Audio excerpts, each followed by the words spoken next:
Compañeros y tutor, ¿cómo están? Mi nombre es Andrés Ardila y uno de mis objetivos con este video es poder exponer de manera objetiva cuáles son mis posibles soluciones al problema planteado en la actividad anterior,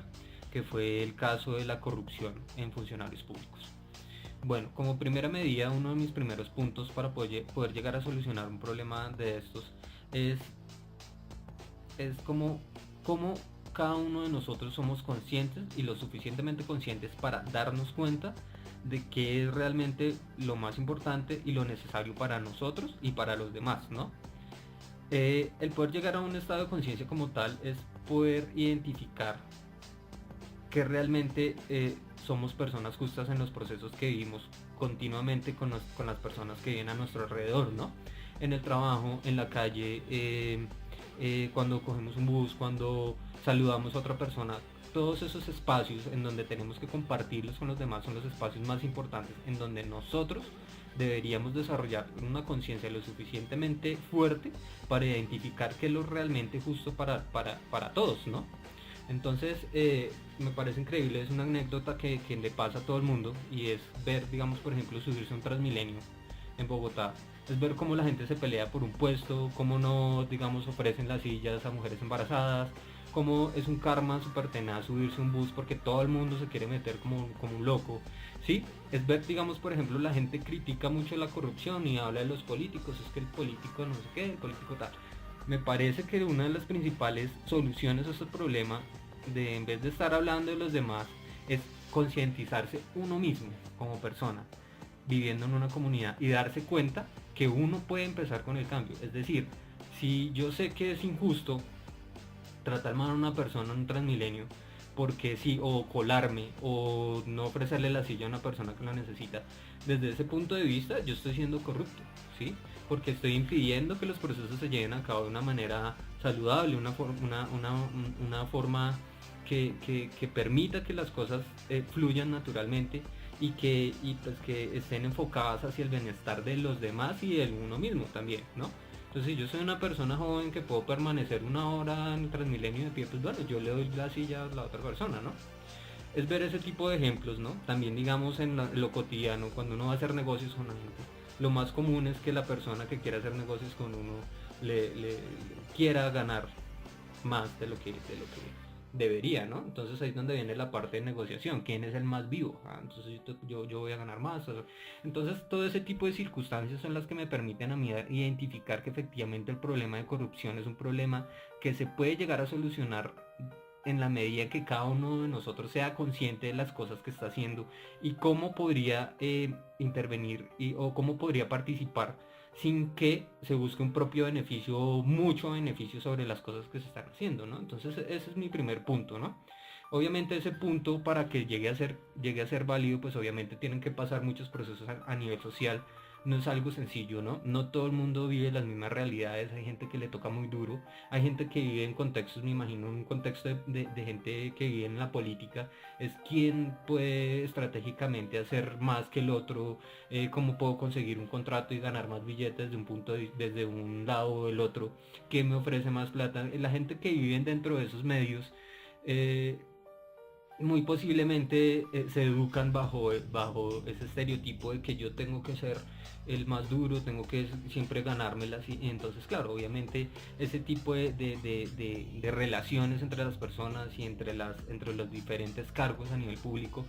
se ven porque de pronto hay gente que llega honesta y quiere hacer muchas cosas pero no lo dejan hacer o la amenazan. Bueno, entonces son ese tipo de relaciones y circunstancias las que impiden desde cierto punto de vista que las personas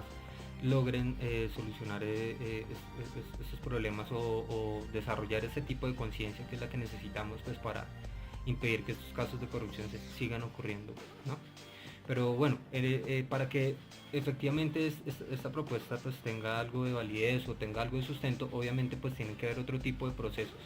para que esta visión cambie, ¿no? Y es otra de mis propuestas para la solución y es que se mejore la calidad de la educación de las personas. Dentro de los textos que se estuvieron leyendo hubo argumentos de algunos autores donde hablaban sobre la importancia de la educación y cómo la educación era como una medida para determinar, digamos, por ejemplo, que una persona sea más susceptible a ser corrupta o no. Frente a ese punto de vista, yo considero que es muy relativo, porque lo que sí podemos visto ver en este país, y por uno también de los argumentos de un autor que se llama Michel Foucault, que me gusta mucho. Él habla que pues dentro de sus planteamientos sobre el conocimiento, él habla que el conocimiento es poder, ¿no? Entonces cuando uno cree que realmente la persona no es capaz de hacer algo malo, puede que la persona realmente lo esté haciendo convencido de que lo está haciendo y tiene el conocimiento suficiente para hacerlo y hacerlo bien. Entonces es muy relativo considerar que la educación sea un medio sea un medio para impedir que la gente sea menos corrupta, ¿sí? A sabiendas que la misma educación puede darle las herramientas para que la gente sea más corrupta, ¿no? Pero pues obviamente eh, el planteamiento de frente a la educación también permite,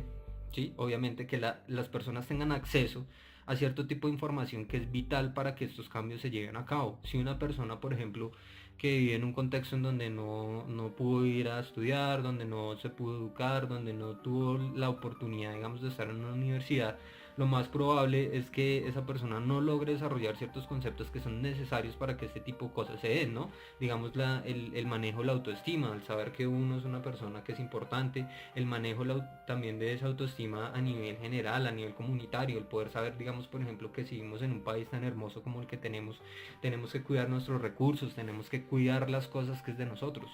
Cuando sepamos que realmente podemos desarrollar esa conciencia de que eso es nuestro y podemos cuidarlo entre todos, pues va a ser mucho más difícil que una empresa extranjera petrolera venga y se tire el medio ambiente y dañe todo solo para enriquecer a unos cuantos, dos, tres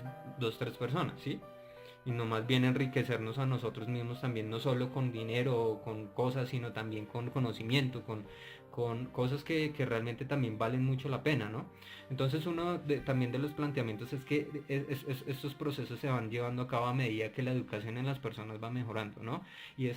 entre eso va también esa capacidad que tiene y la obligación que tiene el Estado también de poderle brindar a las personas la oportunidad de educarse, de buscar nuevas alternativas y de solucionar esas cosas, porque a medida que van pasando las generaciones, si una generación logró educarse, va a tener, la generación que va a salir de ella va a tener la posibilidad de poderse enriquecer de todo ese conocimiento que adquirió esa generación y poderlo retransmitir de manera progresiva y que busque un cambio en las personas, ¿no? Entonces la educación es fundamental para solucionar este tipo de problemas, ¿no? El siguiente punto eh, también es importante y es como nosotros nos empezamos a reconocer como cultura, como objetos culturales, como personas culturales, ¿no? Entonces es increíble que en ese país, no sé, me parece que son dos aspectos de los que más fuerza tienen en la vida de las personas y los que más nos unen, es lastimosamente la religión y el fútbol, ¿no? Entonces va a haber un partido de Colombia, pues yo también me emociono, no lo voy a negar, pero entonces también la idea es que poco a poco vayamos cambiando esa forma de ver o utilicemos ese arraigamiento que tenemos con eso para poder explorar otros horizontes, ¿no? Entonces, vea, es que nosotros somos colombianos y tenemos muchos recursos naturales, porque no utilizamos eso como una fuente de ingresos que nos permitan sostenernos a nosotros mismos bien, comer bien, vivir bien, tener todo lo necesario y también buscar alternativas para que nuestras futuras generaciones y también los países que nos limitan y que nos rodean también tengan la oportunidad de poder compartir esas cosas de manera saludable y justa, ¿no? Entonces es eso, es como nosotros culturalmente vamos cambiando esa visión de que la corrupción es buena o los mismos argumentos que leímos en las lecturas de considerar que porque es de mi partido político entonces lo apoya. No, o sea, es también tener una visión crítica sobre las cosas que vivimos, las cosas que cotidianamente tenemos que lidiar, ¿no? Entonces es poder dar un cambio en esa perspectiva, ¿sí? Sí, compañeros y tutor, entonces ese es mi punto de vista, esos son mis tres soluciones que doy, ¿no? La solución de despertar conciencia, intensificar los niveles de educación en las personas, pues para poder mitigar cada vez este fenómeno y empezar a crear arraigamientos culturales que no sean comunes a todos y que nos permitan ir avanzando poco a poco en esta lucha contra este problema social que tenemos, ¿no? Entonces les agradezco mucho su atención, que estén muy bien.